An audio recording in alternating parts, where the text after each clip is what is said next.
We made it back to my car. Nobody put a ticket on it yet. And Teresa's taking out the jack.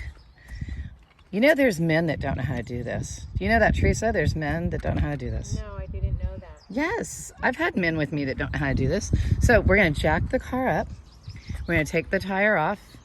We're gonna go to our favorite tire store to see why I got a flat tire. And then we're gonna assess it and decide what we're gonna do.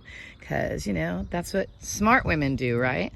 And this is like, I wanna say real estate life, because as a real estate agent, you have to have a working car. And that was Teresa's car that she got the jack out of. Here we go.